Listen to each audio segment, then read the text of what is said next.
బాబాయ్ మీ పేరేంటి? నా పేరు నరసింహ. నరసింహనా? ఈ వ్యాపారం ఎన్ని సంవత్సరాలు చేస్తున్నారు బాబాయ్? ఇది చేయబట్టి ఒక 20 సంవత్సరాలు అవుతుంది. ఇదే రోడ్ మీద ఇదే చేస్తున్నారా? రోడ్డు మీద ఇక్కడే చేస్తున్నారు లేకపోతే వేరే వేరే చేస్తున్నారా?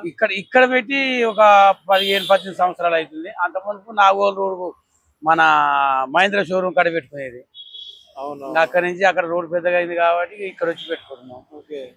గిట్టుబాటు అవుతుందా బాబాయ్ ఈ రోడ్? ఈ రోజు పెట్టుకుందంటే మన పొట్ట నడుస్తుంది అంతే. ఇక పెద్దగా సంపాదించేది బిల్లులు ఖచ్చితంగా ఏం లేదు. అవును. మన పొట్టకు ఆ పిల్లలకి స్కూల్ చదివించుకోవడం వరకే, అంతవరకే. ఇక ఇంకేం లేదు. ఏం చదువుతున్నారు బాబాయ్ మీ పిల్లలు? ఆ పిల్లలు చిన్న ఆయన బీటెక్ అయిపోయింది, పెద్ద ఆయన పీజీ అయిపోయింది.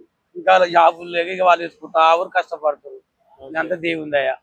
ఓకే. రోజుకి ఎంత సంపాదిస్తారు బాబాయ్ దీని మీద? ఇంకో రోజు పది రోజు ఒక 400-500, ఓ రోజు 600-700 పడతాయి. గిరాకీ అయినట్టు అవుతున్నాయి. గిరాకీ అవుతుందా? ఇక అట్నే రోజుకు అంటే ఇక చాలా రోజులు కదా, ఇక పరిచయం అయిన వాళ్ళు వస్తారు. అట్నే పొట్టకైతే వెళ్తారు. రోజుకు 400-500 ఓళ్ళు చేతి కింద పని పోకుండా. 400-500లో ఎంత మిగులుతాయి బాబాయ్?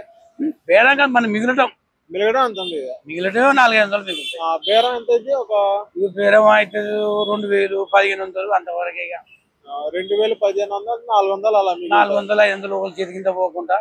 అది రోడ్డు మీద ఉంటున్నారు కదా, ఎండకి వడదెబ్బ తగలడం అలా తగులుతుంది. దానికి తట్టుకోవాలి కదా, తప్పదుగా. ఇప్పుడు ఆ పని చేయలేకపోతే ఇంటికాడ ఉండగలిసి వస్తుంది. మరి ఇంటికాడ అంటే మనకు భోజనం పెట్టెళ్తుంది, వెళ్ళదుగా. 400తో ఫ్యామిలీ అయిద్దా బాబు? అంటే ఖర్చులు తగ్గించుకోవాలి కదా.